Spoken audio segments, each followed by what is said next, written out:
How's it going? I'm Ben Stiller, and welcome to the show. We're really excited because this week Scotty from Star Trek's going to be here. Oh, hi, Andy. I wanted to... This is Andy Dick, cast member. Nice to meet everybody. Yeah. So James Doohan, Scotty's going to be here. I wanted to talk to you confidentially about the guest. Yeah. Scotty. Scotty. Yeah. I was wondering, I mean, that's a good guest. I mean, but could we have gotten someone like, I don't know, anybody? Like who? Bette Midler or somebody. Bette Midler? I mean, or you know what I was thinking is Bruce Springsteen. Andy. He's in town now. Andy, it's Scotty. That would be great, Bruce Springsteen. I know, it's Andy, it's Scotty, I'm sorry. No, okay, no, yeah. I'm excited because I'm a big Star Trek You already fan. planned it ahead and everything. Yeah. Well, then don't worry about it. Okay. It'll be good, yeah. Couldn't get Springsteen, he was unavailable. That'll be good. Legends of Springsteen. It was like the most incredible thing that has ever happened to me. Springsteen was in town giving a concert. I couldn't afford the tickets, so I'm in this bar, drowning my sorrows. And suddenly the door bangs open. And who walks in? But the man himself. I mean, I had always heard stories about the boss showing up in some small bar, but come on! I never thought it would happen to me. 1, 2, 3, ah! All right! How y'all doing out there? With me, Willie, and a skateboard Jack. Well, they go down the shore and rip the boat from my back. It's a sister gonna give me a clue. I got no job, and I don't know what to do. All right! He must have been up there for like 15 hours.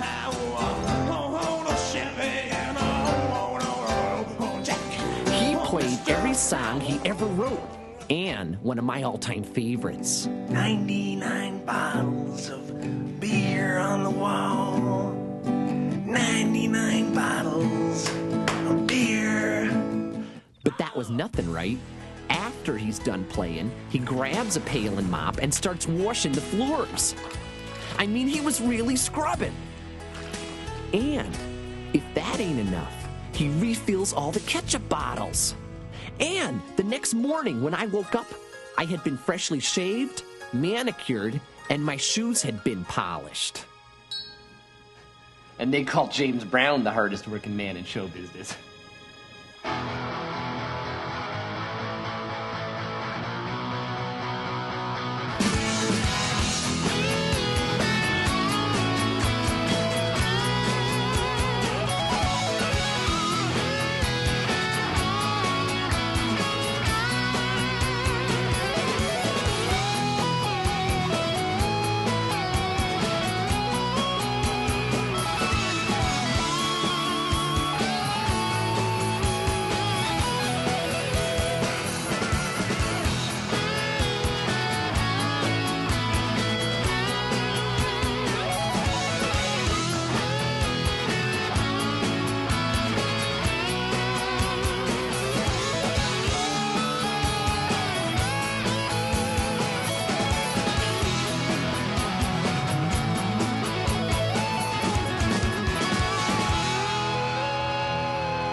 Hey, welcome back to Amish Studs. I'm your host, Mark DiCarlo. Today we're in Lancaster, Pennsylvania, the heart of Amish country. Our two studs, Noah and Jebediah, both have no hearts, but game ain't over yet, so let's do it, huh? Woo! Woo! All right. Well, Noah, what would you say girls find appealing about you? Well, sir, I'm a plain man, but if forced to choose a quality, I'd say my skill at mending a harness. Well, it's always the quiet ones who are into the kinky stuff, huh? Okay, well, we asked our three young ladies here what they thought of their dates with you, Noah, and this is what they had to say. I was impressed with his incredible plowing ability. Sounds interesting. Okay. He really knew how to churn butter.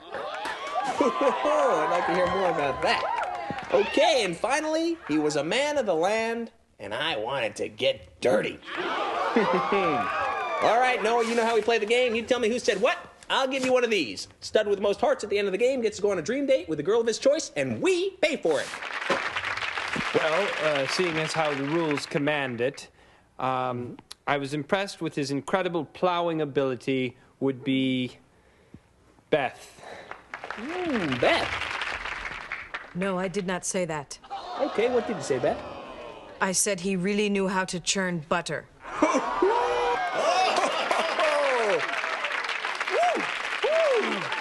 Now, hold on a second. What is it with this churning butter thing? What, other guys can't churn butter? No, sir, none of them possess the proper stamina. Ouch. I know what you're talking about, let me tell you. Now listen here. If you persist in nurturing these unclean thoughts, I will end this discussion, hitch up my buggy, and deal with you in a most unpleasant manner. Whoa, whoa, hey, take a chill pill, Lurch. This guy's acting like I just installed electricity in his house. Don't worry, game's almost over. Okay, it's time to find out who's the bigger stud. Now, Jebediah, you and Noah both don't have any hearts, so the game's really up for grabs. Who'd you choose? I do not choose to continue courting Rebecca. And I do not choose Susie. So if it is approved by the deacon and her father, I would like to call on Beth again. All right. Well, Beth. All right. Well. Okay, well, if Beth picks you, where are you going on your dream date? We'll take a buggy ride up to Hassom's orchard and have some fresh cider. All right. Sounds good. You'll both probably be parched after churning all that butter. What's so funny, Noah? After churning all that butter, I know of what you speak. Well, I'll bet you do. No. From what I heard, there's plenty of butter. All right, well, why don't you pull it together there, Noah, and tell us who you chose? I did not choose Rebecca. I did not choose Beth. I chose Susie. Susie. Why'd you choose Susie? Because of her incredible body. It is forbidden fruit, and I'm a fruit fly! Noah Stumpel, we are leaving here. Not without my Susie. She's the chosen fruited one. This is all your fault. You and all the other outsiders. Why can't you leave us alone? You and your graven image takers must go. Well, they say the Amish people are dull, but let me tell you something. I think that's a load of fertilizer. I'm Mark DiCarlo. I'll see you next week on Amish Studs. Ooh, look at me. I'm Amish. I'm funny. Woo. Amish. Hey, watch it there, little buddy. Woo, look at me. I ride a buggy, and I have no buttons. Okay, that was funny. Amish Studs. I thought that was pretty good. It's kind of funny if you enjoy picking on really peace-loving, defenseless people. I kind of had a problem with that, and that's what I wanted to discuss with you. Why don't you just talk to my agent, okay, Janine?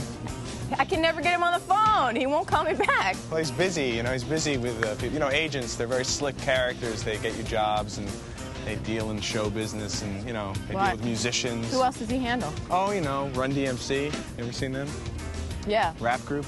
Yeah, they're very, very funny. It'd be interesting to see what he'd be like with Run DMC, wouldn't it? Yeah, it would. I'd like to see it. Okay. Why don't we take a look? Yo, bussin', man. We just want to do our new song on the Ben Stiller Show. That's it. All right, guys, can I just tell you something? As your new agent, who you pay to represent you, I have to say this. You be illin'. Really, I gotta be honest here. You've done the rap thing, all right? Let's move on. Come on, let's try something new. Let's break the bounds. Let's do a sitcom, all right? Come on, Run. You rent an apartment. Betty White comes in. She rented the same apartment. Jay lives downstairs. Dee lives upstairs. All of a sudden, she teaches you how to cook. Jay teaches her how to scratch. And, it's great. It's perfect. It reaches everybody. I ain't gonna reach nobody. We ain't doing it because it's stupid. Word up, man. It's bananas, man. It's real stupid. Bananas. See, I love this. This is great. You guys have a whole comic thing happening. You don't even realize it. I mean, Run's playing off of Jay. Jay's playing off of D. You're all playing off each other. You don't even know. I mean, if the Marx Brothers saw you right now, they would flip. Right now, in their graves, they're breaking. They're doing electric boogaloo, and they don't know what happened. I don't even know why I didn't think of this 10 years ago. And right now, it's hitting me. I'm saying, boom, talk show. 3 of you guys doing a talk show? Forget it. That's why Miller didn't happen. It was one guy. 3 of you guys doing it? Forget it. Runs to the couch. Jay's the sidekick. D's, leading the band. That's it. Boom. It's happened. It's over. And Leno has, run away in the hills, hiding, naked, looking for his mommy. I mean, this is what we're talking about. Yo, check this out, man. We just want to do our song, man. We just want to rock the mic. I hear that. Hey, I think Run said it best. Jam Master Jay, he's the one in charge. It's up to him to rock the beats, which are truly large. But I got to tell you, I'm getting very big offers for you guys, all right? I just got an infomercial thing they want you guys to do. It's some product, I don't know, it cuts your hair with magnets. Magnets? Forget it. Fat Boys took it. You don't even want to touch it. Yo, we don't want to do commercials, man. We just want to rock the mic, like my man said. Hey! Who are we talking about here? We're talking about you guys. You know, you slay all suckers, you perpetrate, you lay down law from state to state. I know that. I mean, look at it. Everybody's doing a bad impression of you guys now. You know, if I want to see an impression, I'll go see Rich Little at the Trop. I'm not going to go see NRA. NWA. Yeah, whatever. Hang on. Listen, Jennifer, get me 2 tickets for Rich Little at the Trop. You guys want to go, huh? We do a thing? No? Forget it. Anyway, we're doing the Ben Stiller show on Sunday. You don't want to do TV, all right? You're much bigger than television. You guys are major motion picture actors. Let's stop thinking with the little head and let's start thinking with the big head. I mean, I'm talking about a major motion picture career for you guys. You know, why aren't you doing Batman 3, which they're casting now? You guys could play the villain in Batman 3. No problem, you know? Jay, just make up an animal. Jay, who am I? Ooh, I'm Koala Man. Yeah, I climb up trees and then I scrape people and I got a little fuzzy nose and I go on an airline, you know? And D, why can't you do, you don't even have to be an animal. Just pick something. You know, look, I'm Tree Man. Every day I grow a root and then I go up the tree and then an apple falls off me. Ooh, the apple's gonna hit you. Scary. This is, Run. Excuse me, Run. Danny DeVito playing the penguin gets in there. Oh, look at me, I'm a penguin. No, you are a penguin. And I mean that in a good way. I mean, I look at you in a tuxedo and, I see the soul of a very lonely, lost penguin, and it's a beautiful thing. I'm just saying, think about this stuff, guys, all right? Really. You can do that, okay? Well, just think about it, okay? Really, guys, just, all right? Listen. Peace out, guys, right? Word to your mothers. Okay. Jennifer, when Tom Bosley gets out of the bathroom, send him in.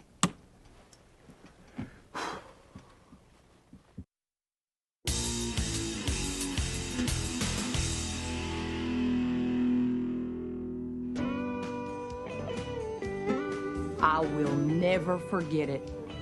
I was 9.5 months pregnant and just finishing up a double shift when, bang, I started going into labor. Y'all! There wasn't a doctor around for miles, and none of the guys in the bar knew how to deliver a baby. Just then, the door swings open, and who walks in but Mr. Bruce Springsteen? Legends of Springsteen. Hey there, little girl. Is your daddy home? Did he go and leave you all alone? Come on, don't worry. He was incredible. And here she comes. Oh, she's coming out to Jungle Land. That's right. Come on, push and breathe now. Push and breathe. Oh, she's a feisty little one. Look at that. Born in the USA. Huh? Yeah. It was the happiest moment of my life. But that happiness quickly turned to horror as moments later, 2 space aliens entered the bar and said they needed my baby to fuel their rocket ship. Everybody panicked. Everybody but Bruce, that is. Hey, man, how's them foofs up kilo, all right? That's right, stay out. Thanks to Bruce, little Springsteen is here with her mama today, and not in some gas station up on Venus. Can you believe it? I'm still young. I'm young at heart. I still get cavities. What was your problem? What was the problem? With my teeth? No, with the show. You said you had a problem with the show? Yeah.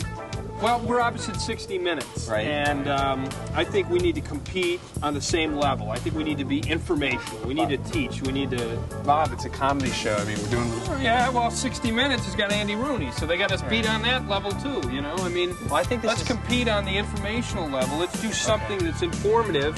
But, we're on Fox, so, it should be kind of racy and kind of... Okay, racy but informative. We'll do a whole informational... Kind of Ben, maybe a documentary or something like that? That'd be great. Something like that'd be great. A little documentary thing. I'd be knocked out. Great. Why don't you get to the dentist, because I know you're... Okay. Bob, Temporary let's get to filling. the dentist, As far back as we can recall, man has strived to conquer space. But there's one chapter in this quest that few people remember. It is late 1960, and a resolute President Kennedy is prepared to do anything to surpass Russia in the race to space. The Soviets have successfully launched a dog, Laika, into orbit. And while America experiences a brief success with the flight of Chuckles the chimpanzee, Russia immediately counters with the launch of a seal, Lupovnik. An indignant American team of scientists respond by sending a camel named Dilly, followed by a small baby elephant, and finally a team, Zimba, a 3-foot garden snake, and Happy, a field mouse. Only Zimba returns. Kennedy has played right into the Kremlin's hands. Laughingly labeled a space-age Dr. Doolittle, he quickly responds with a cunning plan. Kennedy intends to send high-fashion models into space. Across the country, modeling agencies send their best to Washington to see who has the right stuff.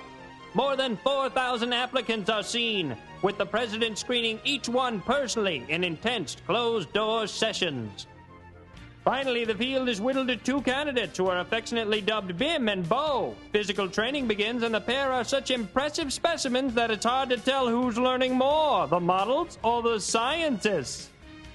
Up and down, Bim. Before long, it will just be up, and away. This is a star, Bo. Pay attention. Soon it will be your closest neighbor.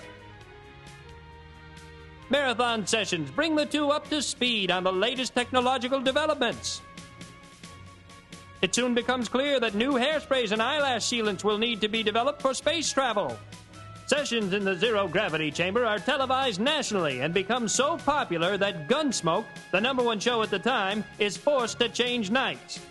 Meanwhile, the space program is getting a whole new look. Space, and if we say it's a spacesuit, so there must be space, you know? So all around space, all over space. Turn around. See, on Bo, she has space. What is this space? It is beautiful woman's space, you know? She's very feminine. Okay, good. Finally, the model knots are ready. On a chilly, momentous April morning, Bim and Bo are escorted to the launch area. Goodbyes are never easy, and today it seems that everyone needs a reassuring hug. But duty calls, and as they make their way up the launching pad, everyone cops one last loving look. The president arrives for a final closed capsule session, and then... In T-minus 3, 2, 1, we have liftoff. And there are American models in space. Godspeed to you, Bim and Bo. But 6 minutes into the mission, a problem develops. Bim has made a grave miscalculation, bringing her personal stylist along for the ride. With the extra weight, the capsule won't be able to sustain re-entry, and the models, who do not get off the phone for the next 2 hours, are unreachable. However, officials at NASA consider the mission a rousing success. Much has been learned and much enjoyment had, and legend has it, on a clear night, one can still see 2 beautiful models soaring across the heavens. James is here? Oh, look, James Doohan is here. That's great. Hello, James Doohan. Morning, Ben. How you doing? That's fine. How are you? Glad you can make it? Yeah. All right. Okay. Yeah, James is going to be our guest on the show this week. And so where you head to makeup? Well, somewhere where they might do some makeup on me. I noticed you're very well made up. Yes, I'm very. Yes, I'm made up. You got it. I'm probably as red as you are right now. Well, I feel kind of like I don't know. I get very nervous around you because you know you're a big idol of mine. I know. I appreciate it. So we're gonna watch some films, all right? So you know, we'll just watch some films this week and talk about them. Yeah, I thought maybe we could talk about Star Trek a little bit. You know, maybe. Why not? All right, let's great. Just do that. All right, let's do it. All right. Okay. We'll see you in a sec. Yeah. Okay, all right. Good. Great.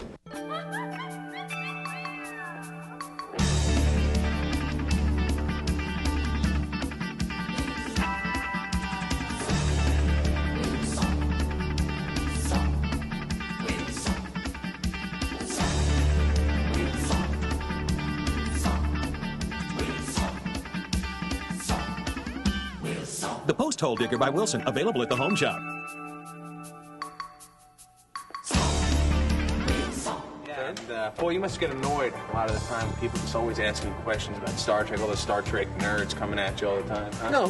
No, I don't get annoyed, you know, unless I have a mouthful. And Okay, so what's the difference between impulse power and warp drive? Well, impulse power is like a rocket. Right. You know. So why couldn't ionization. So in the engine room, those remember the long things behind you? Was that the impulse engines? Sitting on the edge forever, right? Yeah. Okay, when you go through the time portal, right? Why did the costumes change on the Menagerie, which was like the original? Wasn't the Menagerie where you cut the Menagerie into 2 different pieces, but that was the Cage, the original first episode. On the Enemy Within episode, when you beam down that little dog, why? I didn't understand. How did the dog survive? But then when he comes back, he's turned into 2 different things. So could you ever actually go into the warp pods? Those were the warp drives. Sure. You can go into the warp pods. Oh, yeah. You have to check them out. You have to be able to check them out. You could. Wow. I can't believe I'm sitting here with Scotty. Wouldn't it be great if we became friends?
of matter to mix with antimatter.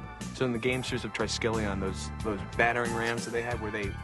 I mean, I couldn't figure out whether or not they were actually. Were they supposed to fight to the death or not? No, will you stop it on the Star Trek questions? I've had enough of that. You know, God, I get it. You know, week in, week out, all the time. Everybody's Star Trek. You know, hi Scotty. Oh, this, you know. Come on. Can't we find some more interesting thing to talk about than Star Trek? I'm sorry, yes. Can I just ask you one more thing?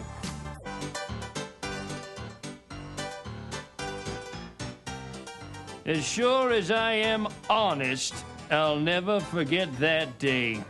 I was working on a speech, and something about it just wasn't flowing. All of a sudden... Hey there, something not flowing? Legends of Springsteen. Bruce sat with me for the next 3 hours, pointing out where I had made mistakes. See over there. Now, why don't you try 7 years ago? You like that? Well, it's got a better ring to it than 87, you know? Well, you're the boss. I got a lot of mileage out of that speech. Thanks, Bruce.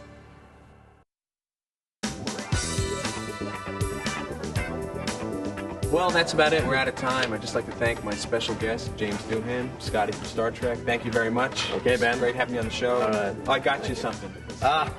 Yeah. Thank you. Scotty doll. Well, thanks very much, Ben. Hey, you know, maybe we could hang out, you know, get something to eat or something. Well, no, I don't think so, Ben. I'm pretty busy. Okay. Thank you. Right. Okay. Well, thanks for doing the show. All right. Can I just one thing I didn't on that Way to Eden episode with the space hippies?